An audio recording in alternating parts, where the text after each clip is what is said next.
अब आज हम लोग पढ़ेंगे क्रेमर्स रूल।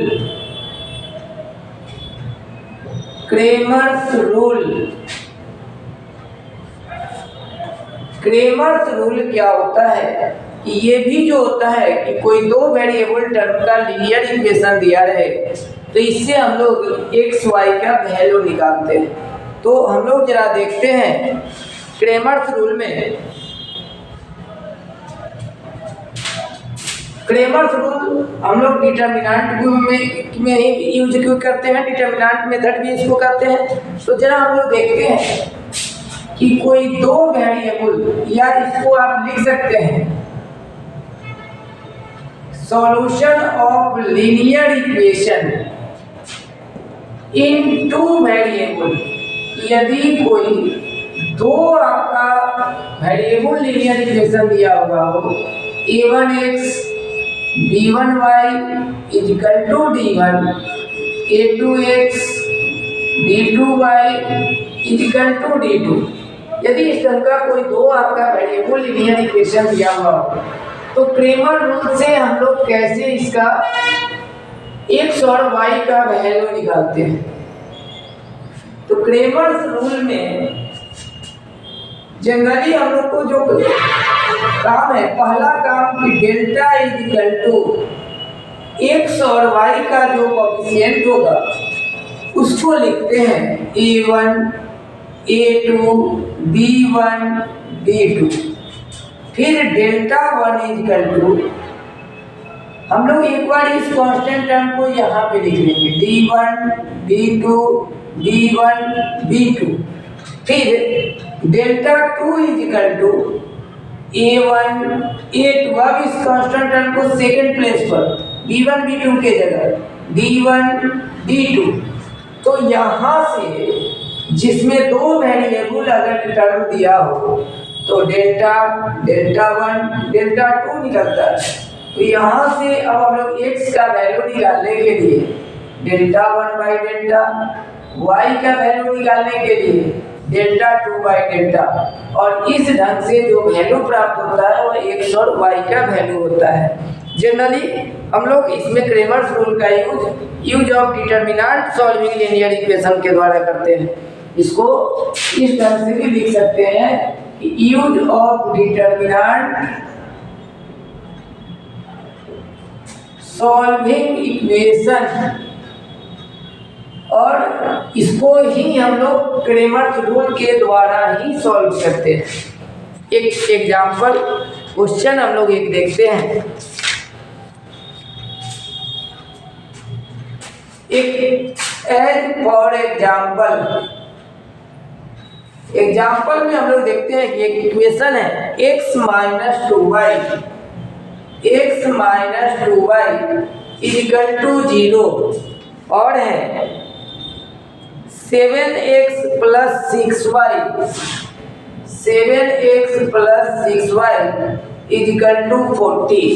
आपसे कह रहा है कि क्रेमर्स रूल की सहायता से या क्रेमर्स रूल से x और y का वैल्यू बताइए। पहला काम हम लोग डेल्टा इक्वल टू क्या लेंगे, x का कोएफिशिएंट यहाँ पे कुछ नहीं तो 1 है, तो इसको 1 7, फिर है -2 6। तो डिटर्मिनेंट मेथड से सॉल्व करेंगे तो 6, यानी इसको क्या हो जाएगा। फिर डेल्टा 1 जो हम लेंगे या d1 d2 b1 b2, इसको हम लोग सॉल्व करेंगे तो आपका डेल्टा 1 80 आएगा। फिर डेल्टा 2 लेंगे तो डेल्टा 2 है 1 7 और d1 d2, इसको हम लोग सॉल्व करेंगे तो ये आपका डेल्टा 2 आएगा। तो x का वैल्यू डेल्टा 1 बाई डेल्टा 1 का वैल्यू है 80 और डेल्टा है 20। फिर y का वैल्यू डेल्टा 2 बाई डेल्टा, तो डेल्टा 2 है 40 और यह है 20। तो इस ढंग से हम लोग क्रेमर्स रूल की मदद से x और y का वैल्यू निकालते हैं।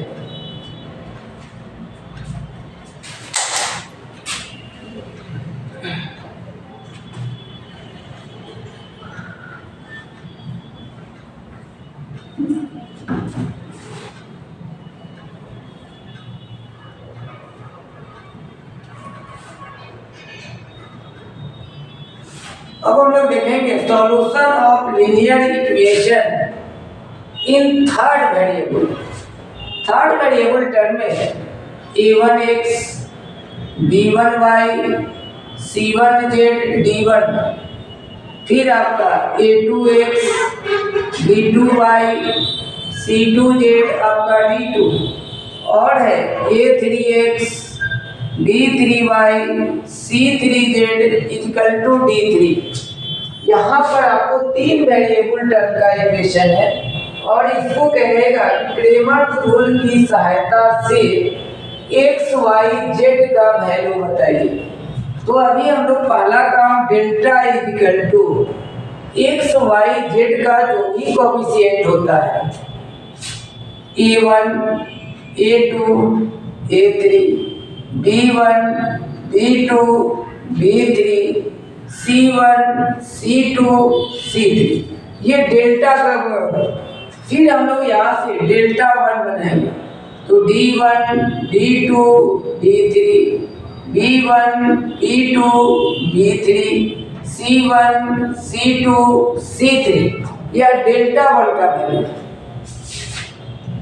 अब यहाँ से डेल्टा 2 बनाएंगे तो डेल्टा 2 हो गया a1 a2 a3 d1 d2 d3, फिर c1 c2 c3, फिर delta 3 a1 a2 a3 b1 b2 b3 और c1 c2 c3 के जगह d1 d2 d3, और यहाँ से x का वैल्यू निकालने के लिए डेल्टा 1 बाई डेल्टा, y का वैल्यू निकालने के लिए डेल्टा 2 बाई डेल्टा और z का वैल्यू निकालने के लिए डेल्टा 3 बाई डेल्टा। इसका हम लोग यूज कर लेंगे तो x y z का वैल्यू निकल जाता है।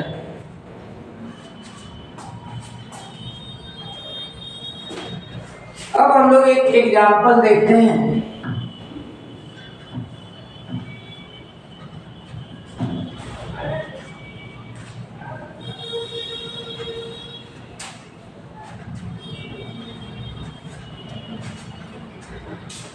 एक एग्जांपल है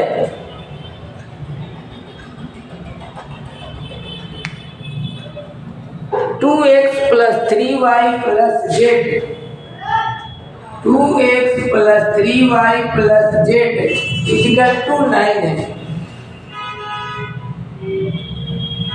फिर है 4x plus y, 4x plus y plus 0 into z, z का वैल्यू यहाँ नहीं है इसलिए 0 इंटू z 7 है। फिर आपका दिया है x minus 3y minus 7z, x minus 3y minus 7z equal to 6 है। आपसे कहेगा कि डिटर्मिनेंट मेथड से x y z का वैल्यू बताइए, यानी कि क्रेमर्स रूल की सहायता। तो डेल्टा इक्वल टू यहाँ पे 2 4 1, y का कोफिशिएंट 3 1 माइनस 3, z का कोफिशिएंट 1 0 माइनस 7। फिर हम लोग डेल्टा 1 इक्वल टू, तो delta 1 equal to d1 d2 d3 के जगह 9 7 6, फिर 3 1 माइनस 3 1 0 माइनस 7, फिर डेल्टा 2 इक्वल टू 2 4 1 9 7 6 1 0 माइनस 7, और डेल्टा 3 इक्वल टू 2 4 1 3 1 माइनस 3 और 9 7 6। ये आपका डेल्टा 1 डेल्टा 2 डेल्टा 3। अब हम लोग यहाँ से जरा देखते हैं, डेल्टा को सॉल्व कर लेते हैं। तो 2 लिखिएगा तो माइनस 7 प्लस 0, 3 लिखिएगा तो माइनस 28 माइनस 0, और 1 लिखिएगा तो माइनस 12 माइनस 1। इसको सॉल्व कर लीजिए तो माइनस 14 84 अब -13, तो ये जो आया 84 में से, तो डेल्टा आ गया -57। फिर इसको हम लोग सॉल्व करेंगे।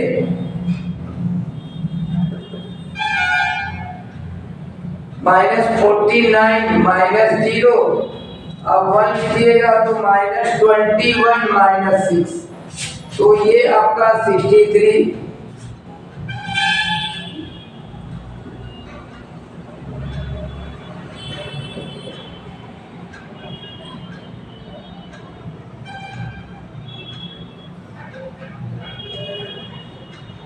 तो ये आपका आ गया कितना, 67। फिर डेल्टा 2 को जब हम लोग सॉल्व करेंगे तो -49 -0, 9 ले लीजिएगा, -28 -0, और 1 ले लीजिएगा तो 24 -7। इसको सॉल्व करेंगे तो यह -98,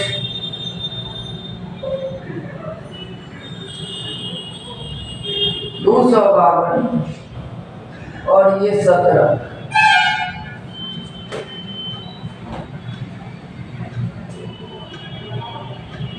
तो कितना हो गया, 252 में 17, 7 9 5 1 6, 269 में से 98 घटा दीजिए, 171। ये रहा डेल्टा 2 का वैल्यू।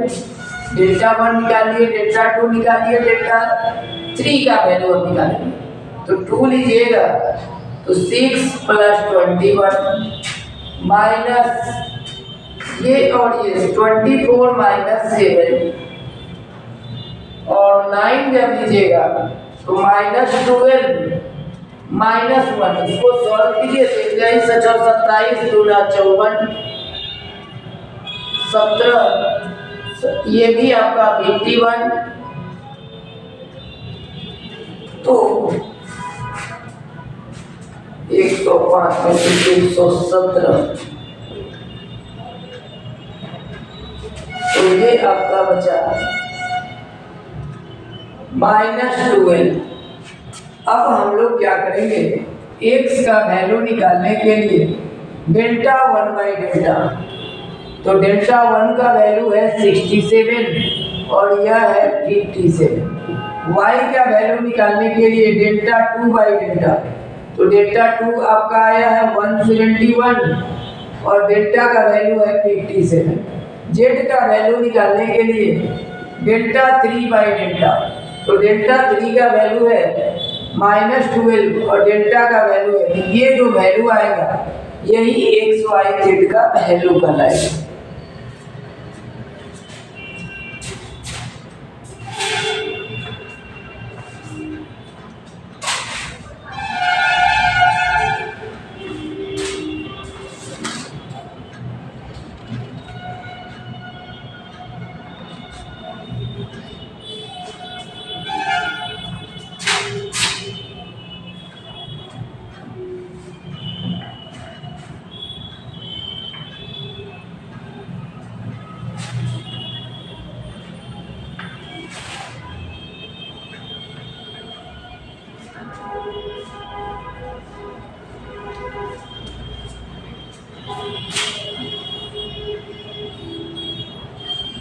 अब हम लोग देखेंगे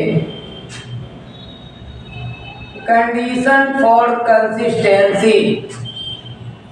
कंडीशन फॉर कंसिस्टेंसी कि कोई भी अगर आपको इक्वेशन दिया है a1x b1y c1z = d1, a2x b2y c2z = d2, a3x b3y c3z = d3। यदि कंसिस्टेंसी ये 3 वेरिएबल टर्म का इक्वेशन लीनियर इक्वेशन दिया है तो पहला if delta not equal to 0।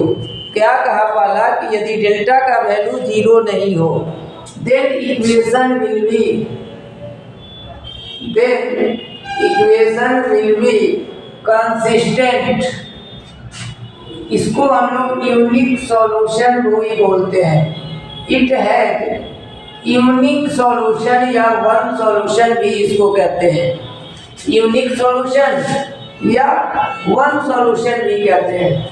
दूसरा क्या कहा कि यदि डेल्टा का वैल्यू 0 हो और डेल्टा 1, डेल्टा 2, डेल्टा 3 नॉन 0 हो, if delta is equal to 0 and delta 1, delta 2, delta 3 be non 0, then equation भी इनकंसिस्टेंट। तो उस कंडीशन में इक्वेशन इनकंसिस्टेंट होगा और इट हैज नो सॉल्यूशन, उसका कोई सॉल्यूशन नहीं होगा। तीसरा आपका क्या कहा, if delta is equal to 0 and delta 1, delta 2, delta 3 be also 0, कि डेल्टा 1, डेल्टा 2, डेल्टा 3 भी 0 आ जाए तो इट हैज मेनी सॉल्यूशन। तो इस कंडीशन में इसका बहुत सारा सॉल्यूशन होगा और इसको हम लोग इनफाइनाइट सॉल्यूशन भी बोलते हैं। It has infinite solution. तो ऐसे कंडीशन को हम लोग इनफाइनाइट सॉल्यूशन भी बोलते हैं।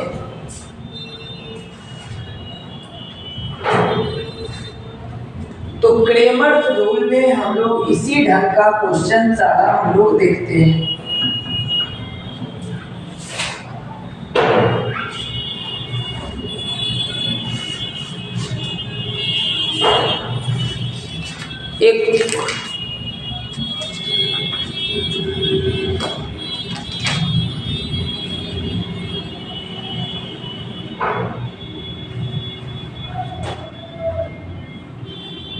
एक प्रॉब्लम और हम लोग इस पर करेंगे, कंडीशन पर आधारित प्रॉब्लम है।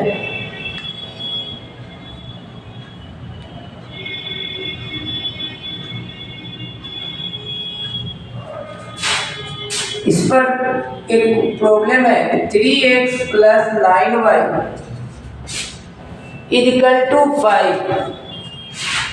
3x + 9y = 5। 9x + 27y